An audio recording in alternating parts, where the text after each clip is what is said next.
Padahal harusnya kita itu sudah bahagia, tapi kita tidak ngaku bahwa kita bahagia, wong kita tidak pernah menikmati hidup kita. Jadi padahal nasibmu itu jauh lebih baik dari banyak sekali orang yang lain. Itu pun kalian tiap hari mengeluh.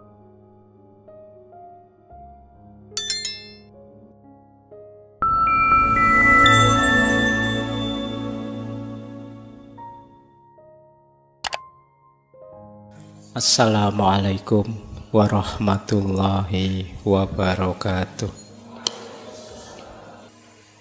Bismillah, mari kita lanjutkan lagi ngaji kita. Baik, jadi ini kritik kedua terhadap fast culture. Kritik ketiga, hubungan sosial jadi terancam. Kenapa? Karena kecepatan ritme hidup kita, kita sulit dekat secara mendalam dengan orang lain. Emosi kita tidak terlalu dalam terlibat dengan teman kita, sahabat kita, bahkan keluarga kita. Karena tugas-tugas yang banyak, kerja yang banyak, sampai di rumah pun, bahkan mungkin sama bapak ibunya, sama anak istrinya, tidak bisa dekat. Di rumah juga sibuk mikir kerjaan. Akhirnya kan kadang-kadang ya ngumpul sih di rumah, tapi dengan gadgetnya masing-masing, asik, tidak saling peduli. Makan bareng sih, tapi sambil makan ya nonton HP-nya sendiri-sendiri. Itu yang di dalam rumah, apalagi yang di luar rumah. Saya tidak tahu anak-anak hari ini, anak-anak kecil itu yang jarang ketemu teman-teman tetangganya kiri kanan itu yo, kalau siang main apa, kalau sore main apa, mesti nanti larinya ke gadget. Ya syukur dia masih sekolah, mungkin di TK-nya, di PAUD-nya masih ketemu teman, tapi di luar itu ya gadget pasti. Nah, jadi hubungan sosial terancam. Kualitas hubungan antar manusia jadi dangkal. Kita tidak saling dalam, maka kita sulit berempati. Jadi kita sulit merasakan yang dirasakan orang lain. Selama ini kita yang dipikir diri kita saja. Kritik ketiga. Kritik keempat. Kata Honore, yang kita sebut cepat itu tidak selalu sama dengan efisien. Kadang-kadang cepat itu malah masalah. Karena cepat akhirnya kualitasnya jadi kurang. Karena cepat ada yang kelewatan keliru. Teman-teman ngerti sendirilah kalau kerja sambil kesusu-susu itu kan mesti ada saja kurangnya. Maka hati-hati dengan slogan lebih cepat lebih baik. Tidak mesti lebih cepat itu lebih baik. Kadang-kadang lebih cepat itu tadi jadi malah tidak efisien, malah kerja 2 kali. Akhirnya kita malah menyesal ini. Allah kemarin ngapain aku kok kelewatan yang tadi, kok tidak hati-hati yang tadi. Itu karena terlalu cepat. Jadi ini kecepatan tidak sama dengan efisiensi dan tidak berarti lebih cepat pasti lebih baik. Itu kata Honore, kecepatan dapat memberimu perasaan gembira yang luar biasa, tapi itu ada tempatnya. Engkau harus menentukan batasnya dan tidak selalu menggunakan kecepatan. Kata dia, adalah bodoh untuk minum segelas anggur secara cepat dan adalah bodoh untuk memainkan Mozart terlalu cepat. Kalau kamu main Mozart, ya main musik, itu kan ya ada ritmenya. Kalau terlalu cepat bubar. Minum wine, orang sana bukan kalian. Itu kan ya minumnya sedikit, kalau kamu kan dari itu minum kok sedikit gitu ya. Tapi memang kalau banyak terus cepat malah lepas etiknya, malah ndak nikmat. Jadi ya semuanya ada ritmenya. Kalau kalian terlalu cepat ya ndak bisa menikmati, malah terlewat. dari makna, nilai, dan kenikmatannya. Apa saja itu. Jadi ini kritik beliau.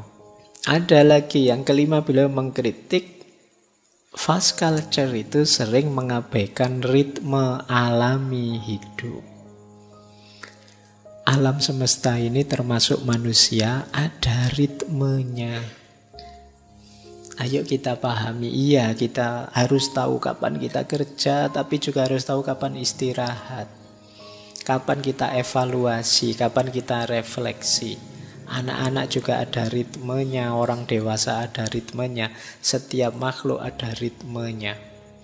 Begitu kita kacau ritme kita, putus ritmenya, pasti tidak seimbang. Pasti kemudian ada masalah dalam hidup kita. Jadi nanti slow living itu tidak sekedar lambat, tapi sebenarnya mengembalikan lagi ritme alami ini. Yang kemarin-kemarin kita terlalu cepat.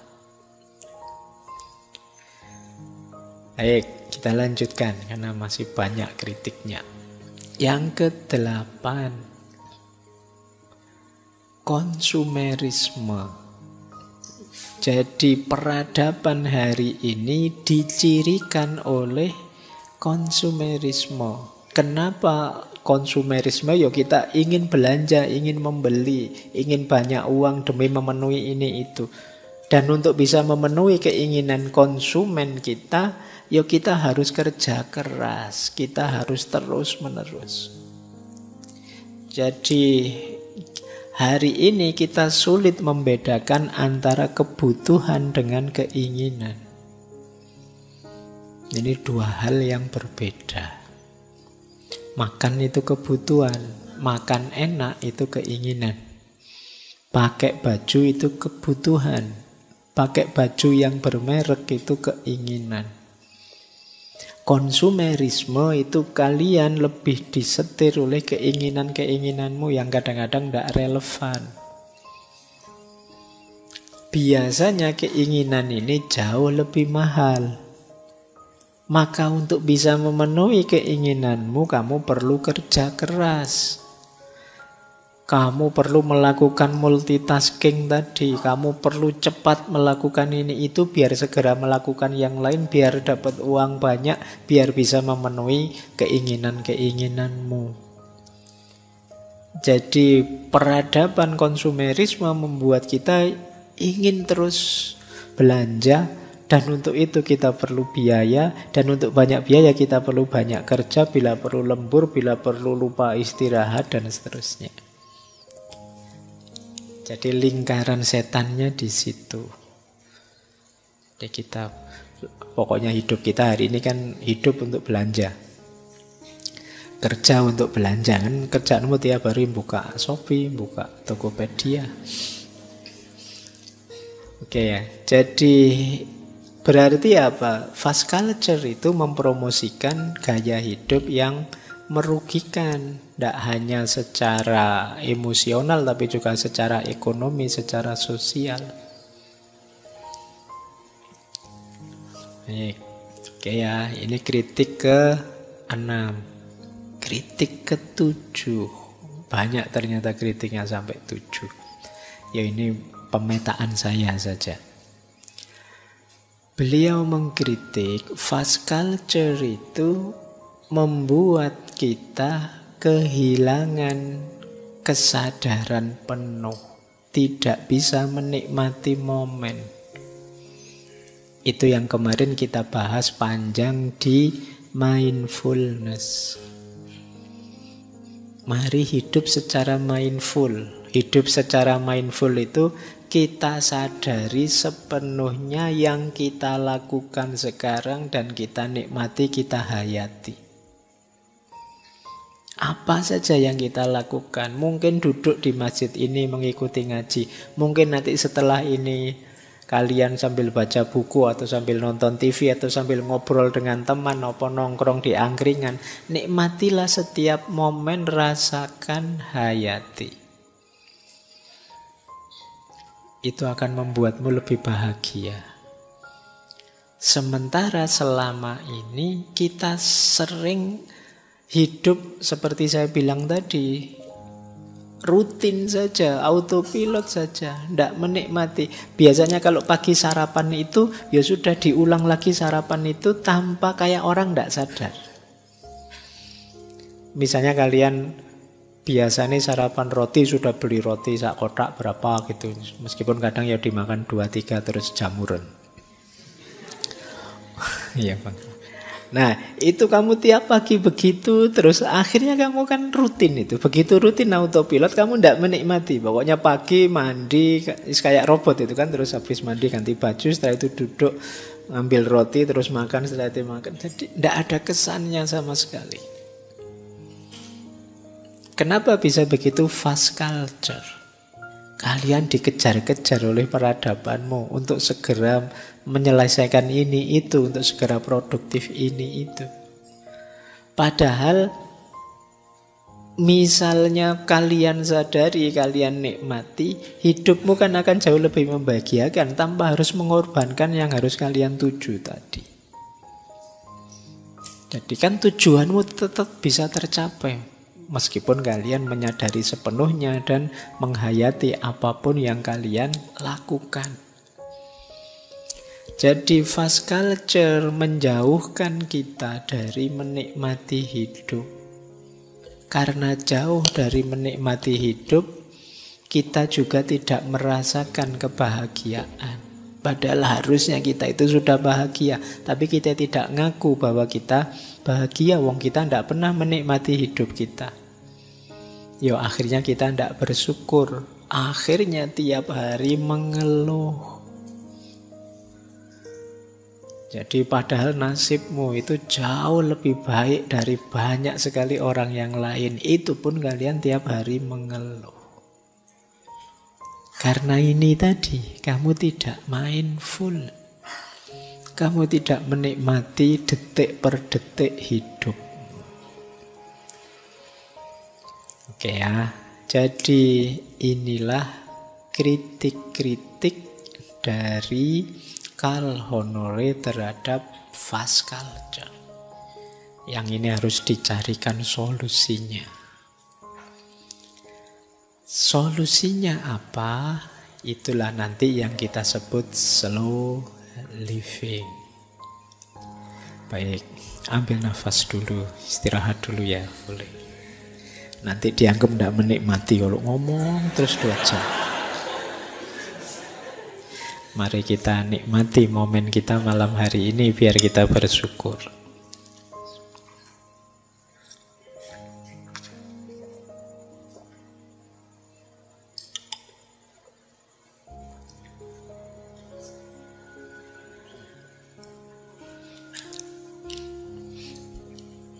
Oke ya, baik.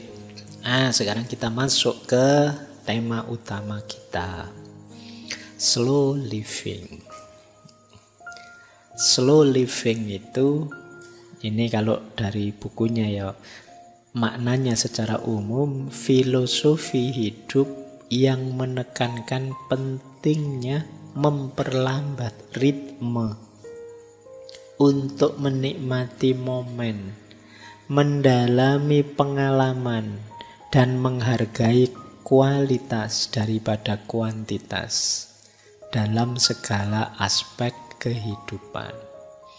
Jadi karena memang peradaban kita hari ini agak terlalu cepat, ada pentingnya kita lambatkan sedikit. Nanti di bagian bukunya yang lain beliau bilang begini, slow living itu satu revolusi budaya yang menentang anggapan bahwa lebih cepat selalu lebih baik. Jadi jangan didefinisikan cepat pasti lebih baik. Filosofis slow, kata Honore, bukan tentang melakukan segala sesuatu dengan kecepatan lambat. Jadi meskipun begitu bukan kok terus ayo kalau begitu berlambat-lambat, bukan itu. Tetapi berusaha melakukan segala sesuatu dengan kecepatan yang tepat. Jadi karena sebelumnya kita terlalu cepat, fast culture kan perlu diperlambat. Diperlambat itu biar ketemu ritmenya yang pas. Jadi targetnya bukan berlambat-lambat, tapi menemukan ritme yang tepat, yang pas. Karena kemarin terlalu cepat. Jadi slow living itu bukan hidup yang santai-santai, males-males, nge-slow saja. Tidak begitu, tapi hidup yang tepat kecepatannya. Kata Honore, menikmati jam dan menit daripada sekedar menghitungnya. Kita selama ini kan lebih banyak menghitung waktu, bukan menikmati waktu. Sudah berapa jam ngaji kita ini? Wah, kurang berapa menit lagi ya. Saya kok rasanya sudah tidak betah ini. Saya kan ini. Kamu tidak bisa menikmati momen, kamu menghitung waktu tiap hari. Wah, sudah kuliah semester 2 sekarang atau semester 3 sekarang, berarti kurang 2 tahun 3 bulan. Kamu ngitung waktu terus. Wah, usia saya sekarang sudah 25 tahun lagi, berarti nanti ditanya kapan nikah ini mesti. Karena kamu ngitung waktu. Kamu tidak bisa menikmati waktu, yang kamu lakukan selama ini menghitung waktu. Dan itu menyiksa. Tidak enak menghitung waktu itu. Nah, slow living filosofinya apa? Menikmati waktu, jam dan menit, daripada sekedar menghitungnya. Melakukan segala sesuatu sebaik mungkin, bukan secepat mungkin. Filosofi ini tentang kualitas, bukan kuantitas dalam segala hal. Mulai dari pekerjaan, makanan, hingga mengasuh anak. Jadi ini beliau ingin semacam revolusi. Yuk manusia mulai ngerem, manusia mulai melambatkan diri. Jangan terlalu cepat, terlalu ambisius itu merusak.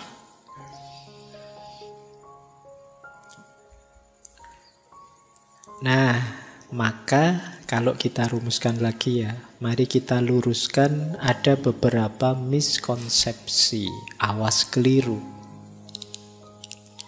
Yang pertama, slow living bukan berarti malas. Awas keliru ya, karena kadang-kadang kalian memaknai slow Pak, makanya saya tidak lulus kuliah sampai semester 14, tidak apa-apa Pak. Saya slow prinsipnya Pak, bukan itu. Jadi slow itu lebih hidup efektif, mengalokasikan waktu untuk hal yang memang fokus, yang memang prioritas, yang memang cocok.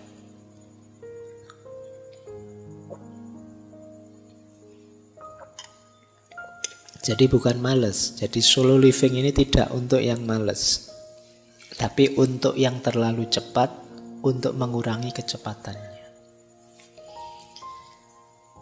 Ya meskipun ada yang bilang, tapi males itu kadang-kadang penting loh Pak. Nah, ya. Ada satu buku yang menjelaskan begini, alhamdulillah masih ada orang males. Paling tidak ada orang yang tidak ikut menyumbang kekacauan dan kerusakan di muka bumi.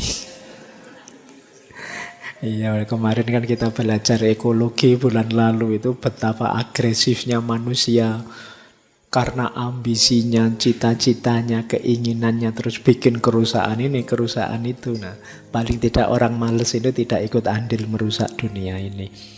Wong dia ndak ngapa-ngapain kok. Itu jasanya paling tidak itu ya. Oke.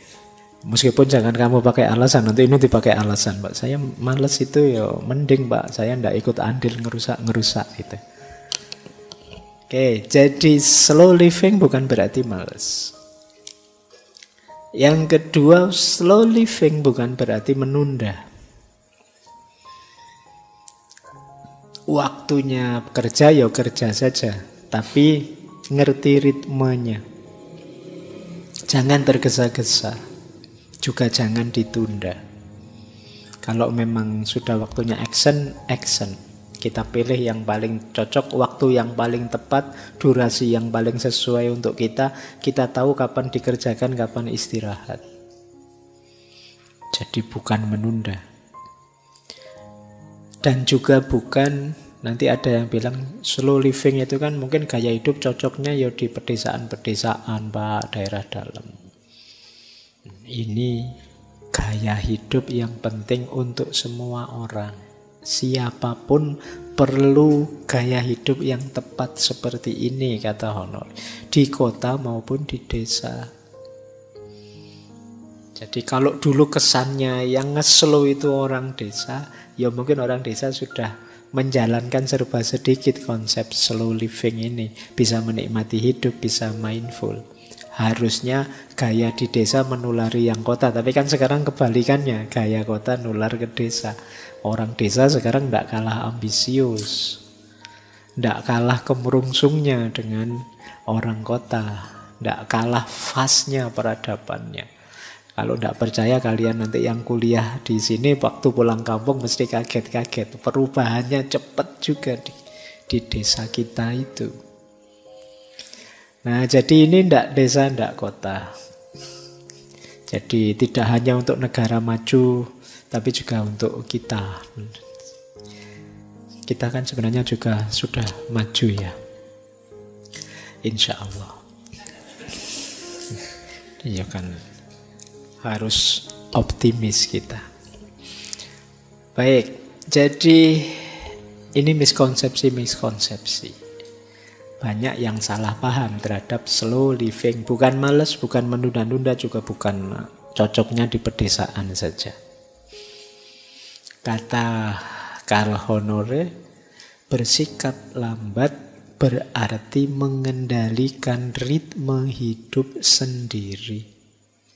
Engkaulah yang memutuskan berapa cepat harus melangkah dalam konteks apapun. Jika hari ini aku ingin melangkah cepat, aku akan melangkah cepat. Jika besok aku ingin melangkah lambat, aku akan melangkah lambat. Yang kita perjuangkan adalah hak untuk menentukan tempo sendiri. Kita yang tahu siapa diri kita, kapan kita kuat, sejauh mana kita mampu, kapan kita harus istirahat, kita kan yang tahu. Ayo kita putuskan, kita tentukan sendiri. Jangan mau dijajah, diarahkan, diatur tanpa kita pertimbangkan daya dan kekuatan kita. Ini yang diinginkan oleh Honore. Inilah nanti yang disebut slow living. Oke, kita lanjutkan. Sekarang prinsip-prinsipnya. Dari buku-bukunya Honore, kalau saya simpulkan, setidaknya ada 10 prinsip pokok dari slow living. Jadi kalau kalian ingin hidup yang slow, perhatikan 10 ini. Yang pertama, kesadaran. Yang tadi kita sebut mindful tadi. Mari hidup secara sadar. Untuk yang pertama ini ya kita banyak belajar misalnya dari Socrates tentang self-awareness, tuntutan untuk mengenali diri, menyadari diri. Siapa aku? Apa kelemahan-kelebihanku? Aku tipe orang yang seperti apa? Ini kesadaran-kesadaran diri. Di situ nanti kita bisa ngukur, oh saya mampunya sejauh ini. Kalau kerja fisik seperti ini ya saya bisanya yang selevel ini dan seterusnya. Jadi ini yang pertama, kesadaran. Yang kedua, keseimbangan. Jadi slow living itu seimbang. Jangan fokus nyari kesenangan fisik saja, lupa kepuasan batin kita. Atau mengejar ambisi kepuasan batin saja, lupa kesehatan fisik kita. Harus seimbang. Pikiran, mental kita, jasmani kita, rohani kita itu harus seimbang, semuanya kita urusi dengan baik. Jadi kalau dalam agama ditambahi lagi ya dunia ya akhiratnya harus seimbang. Ini kunci kedua. Jadi kalian merasa, Pak, saya ritmenya tepat, Pak, tapi kamu yang diurusi hanya urusan kesenangan materi saja, ya masih belum seimbang. Prinsip kedua, keseimbangan. Kemudian prinsip ketiga, kualitas di atas kuantitas. Awas jangan keliru, kuantitas itu untuk mendukung kualitas. Jadi jangan fokus di kuantitasnya, tapi fokus di kualitasnya. Kadang-kadang kita beraktivitas sebentar tapi dalam itu lebih berkualitas daripada banyak tapi dangkal. Yang tadi banyak contohnya ya. Jadi bagaimana ketika terlalu fokus pada kuantitas kita mengabaikan kualitas, lebih melihat yang konkret-konkret, lupa bahwa ada yang di-upgrade kualitasnya. Kemudian menghargai proses bukan hanya hasil. Ya tadi rumusnya tadi ya sudah saya sebut. Apa-apa itu ya ada prosesnya, tidak ada yang instan. Kali yang ini apa saja ada prosesnya. Apapun itu, kuliahkah, belajarkah, menikahkah, hidup bermasyarakatKah, ada prosesnya. Mungkin kalian kemarin kaget misalnya baru dari kampung masuk ke Jogja, selama ini hidup di rumah saja sih, tidak pernah bermasyarakat, yang bermasyarakat orang tuamu. Sekarang kamu mandiri harus bermasyarakat sendiri. Itu mungkin ya kaget. Tapi ada proses. Jangan drop dulu, ada prosesnya.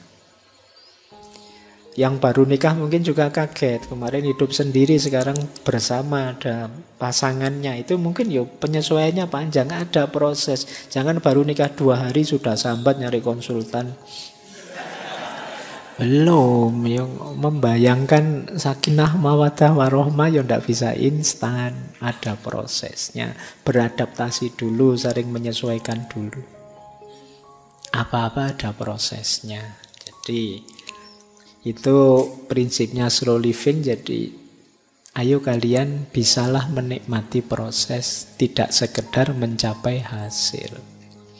Kalau kalian bisa menikmati proses, insya Allah hasilnya bisa tercapai.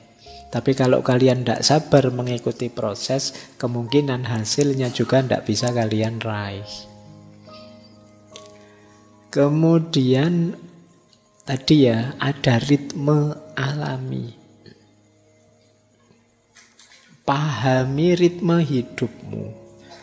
Memang yang awal tadi kesadaran jadi kuncinya. Jadi jangan lupa kita ini ada ritmenya. Kapan kerja, kapan istirahat, ada ritmenya.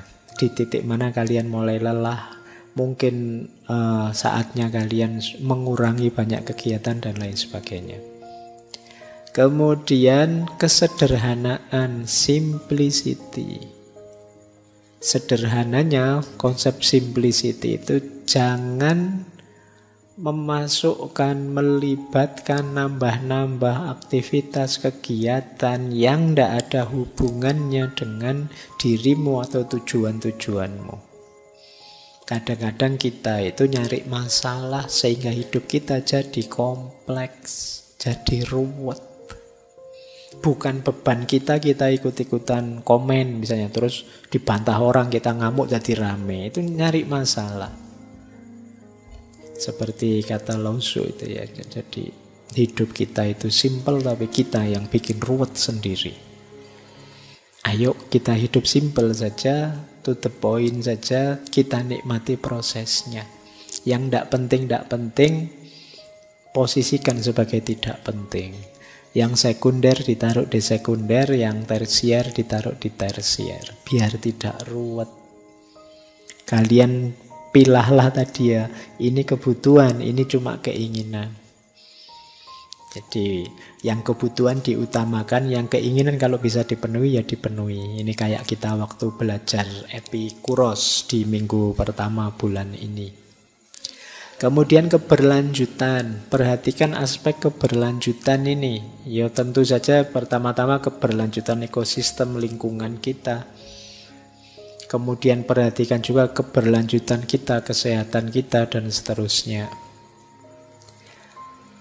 Kemudian ada prinsip lagi, mari kita bisa mengontrol waktu, bukan dikontrol oleh waktu. Kita subjeknya, waktu objeknya. Hari ini kita sering kebalik, kita dikontrol oleh waktu. Kayak tadi loh, kita dikontrol oleh schedule. Kemudian fleksibel, luwes saja, jangan kaku. Kemarin Pak saya begini, tapi sekarang kok enggak mungkin lagi ya Pak, karena ya sudah diganti saja. Kan enggak apa-apa. Fleksibel saja. Jangan terlalu kaku, karena ada orang yang terlalu kaku dengan jadwalnya, rutinitasnya, dan lain sebagainya. Ya diadaptasi saja, disesuaikan. Enggak masalah. Kemudian hargai individualitas. Menghargai individualitas itu setiap orang beda-beda. Mungkin kalau kalian kuatnya baca buku ya 30 menit, setelah itu tidur. Nah, kalau temanmu dia bisa berjam-jam baca buku, ini namanya individualitas. Temanmu yang sana dia tahan kerja, melakukan apa ini itu seharian ndak pakai tidur siang, tapi kalau kamu kan biasa tidur siang misalnya ini. Ini namanya individualitas. Masing-masing orang beda-beda. Kamu juga ndak harus membandingkan dirimu dengan orang lain. Wah, teman saya seharian baca buku terus, malu saya juga mau seharian baca buku. Nanti kamu stres karepmu dhewe nanti. Jangan-jangan kamu baru baca buku dapat 2 lembar sudah menguap terus tidur. Tiap orang beda-beda. Hargai individualitas dirimu dan individualitas orang lain. Inilah slow living.